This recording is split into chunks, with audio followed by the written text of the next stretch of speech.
Good afternoon, YouTube. Anthony Darby with Peninsula Wellness and our weekly Lunch and Learn. Today's topic is very timely.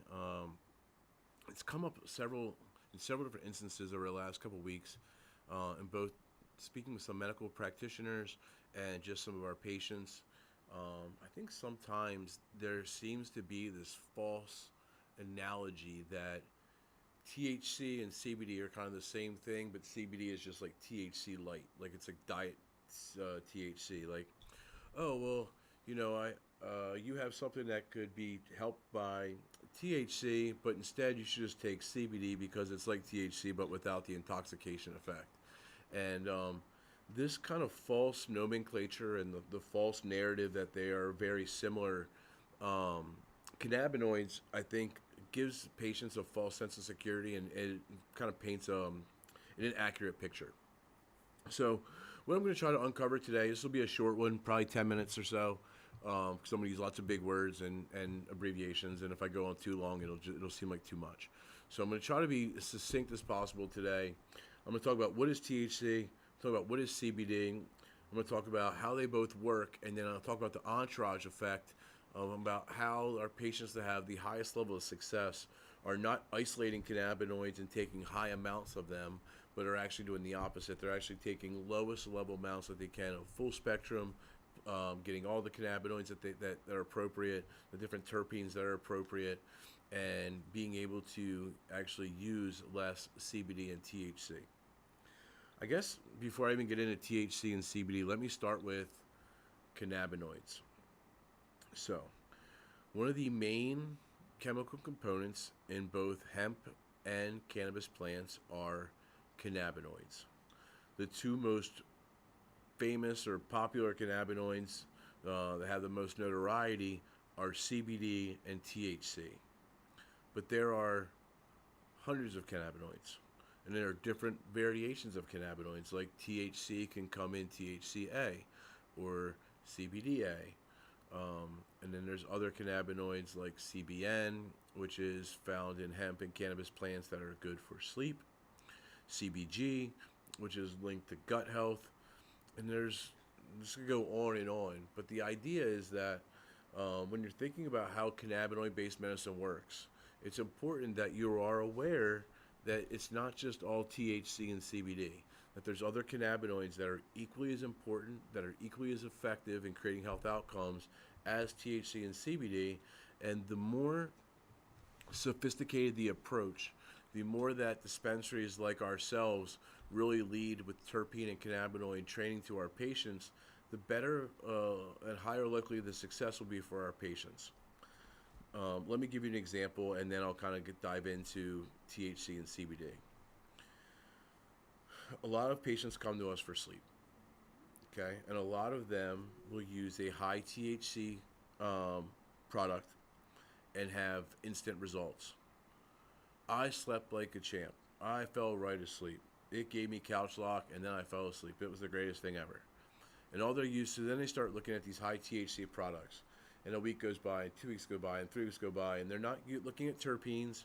They're not looking at other cannabinoids. They're just pummeling themselves with THC at night. And what happens is your body builds up an inherent tolerance to that.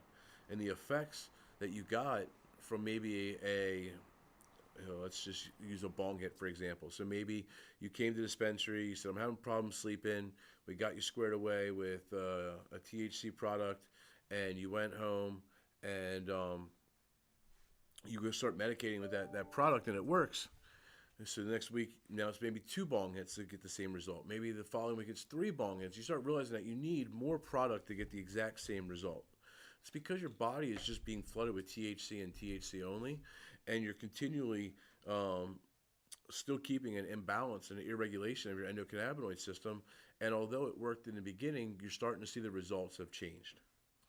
A better treatment plan, understanding that different cannabinoids work differently, and understanding that CBN is a great cannabinoid for sleep, would be, I'm going to come to the dispensary and look for a product that's going to have THC in it, that's going to have CBN in it, maybe a CBD in it, has linalool, which is a terpene known for sleep, myrcene, which is a terpene known for sleep, and trying to really pair up all the chemical components of the plant to align with the effects that you're trying to get. So I get into all of that just because it's often dumbed down, and everyone just wants to act like THC and CBD can really handle everything that we need to in the dispensary. And there's a really strong value for these minor cannabinoids and terpenes that don't get enough emphasis. We talk about them a lot here on our podcast and in our dispensary, but it's something that, as you can tell, I feel very strongly about. So let's get into the difference between CBD and THC. First and foremost, the cannabinoids CBD is not intoxicating. Okay, we used to say that it was non-psychoactive, but there's some nuances there that make that not true. So CBD is not intoxicating. You're not going to get stoned from taking CBD, no matter how much CBD you take. But it can have a psychoactive effect. It can actually elevate your mood. It can actually, for a lot of folks, myself included, it helps me with my anxiety. And I find that when I'm on CBD, it psychoactively changes my brain's chemistry to provide a better experience to me where I feel less anxious. So it is psychoactive, but it's non-intoxicating. A lot of folks will tell you that they get a calming and relaxing feeling from CBD. It supports well-being, and CBD is really, from a chemistry standpoint, it's an inflammation buster. I mean, we see a lot of both cognitive, mental issues and physical ailments and pains really linked to inflammation.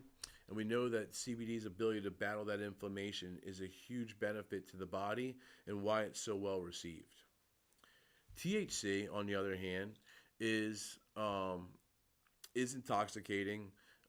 You can get stoned. You will get stoned most likely. Psychoactivity in THC starts around 2.5 milligrams for THC naive folks. But there are ways to microdose THC that's not going to stimulate that euphoria, that's not going to give you that intoxicated effect. Another big benefit of THC that differentiates it from CBD is the stimulates the appetite. So for a lot of our folks that come in with the gut issues, having issues eating, not so much CBD is still great for Crohn's and things of that nature because it's an inflammatory disease. But let's say we have patients that are going through radiation treatment, chemotherapy, maybe they are an AIDS patient or have wasting syndrome, and they're looking to stimulate the appetite. This is not something that's typically going to be accomplished with CBD. You're really going to want to make sure they're focusing on THC. Now, where they have once again, it gets oversimplified in terms of how they interact with the body, because I think a lot of times people say, okay, well, what about something like pain? Can I take CBD or THC for pain? And this is where the Entourage Effect really comes into play, and really the marrying of cannabinoids. So if you are someone who battles pain that is driven from inflammation, and that is the main root cause of your pain, you would likely see a huge decrease in your pain levels by using CBD alone. However, if you're someone that, let's say you have a slip disc in your back, you actually have a mechanical issue that's going on within your back, and it's not just maybe inflammation causes it to get worse, but even when you're treating the inflammation, there's still a rubbing, there's still an issue, there's still a conflict going on there. That's where THC would really be a better choice for the pain management piece, because it's attacking, it's not attacking, it's working directly with the CB1 receptors in your brain and CB2 receptors in the body to change the brain's chemistry to make it think that it's not as much pain, to allow you to be able to get past that pain threshold and feel comfortable, and then maybe that allows you to sleep better or go about your day.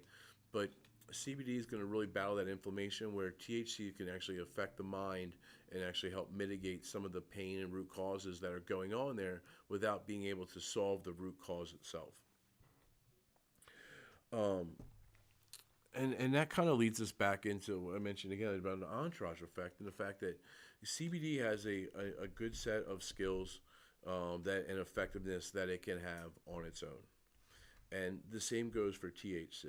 But what we do here at the dispensary is really talk about the entourage effect and really talk about why it's so important to be marrying these cannabinoids together. Because if you're someone that has inflammation and you have a mechanical issue in your back, utilizing both cannabinoids together in tandem will give you kind of a 1 + 1 = 3.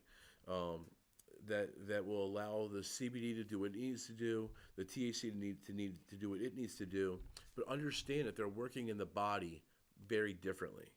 They are interacting with different receptors within the body, and how the body perceives these chemicals is completely different.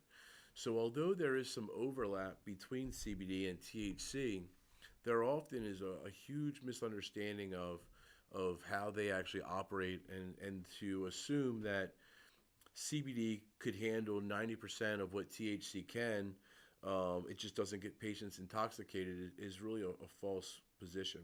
We met with um, we met with a physician who was working with patients that were in substance abuse programs, and was also seeing patients that were self-diagnosed as having cannabis abuse. And their treatment plan was to use a synthetic version of THC and then a CBD isolate. And we had to kind of call a timeout and interject and say, look, we understand what you're trying to do here. If you have patients that are coming to you that are saying, look, I'm abusing THC, I am flooding my body with a single cannabinoid, and it's making me tired, it's making me feel lazy, I'm less productive, my quality of life is continuing to deteriorate. It seems somewhat illogical to think that just giving that patient a CBD isolate, and then a synthetic version of THC is really going to be a very pleasurable experience for that patient. What we would argue here, utilizing the entourage effect, is if that patient came to us and said, "This is my situation. I'm definitely using too much THC. I'm getting diminishing results. I don't feel good. What do I do?" We would work with them on utilizing CBD during a tolerance break, so helping them reset their endocannabinoid system and their receptors, help them clean those out, and get their body to a more malleable position.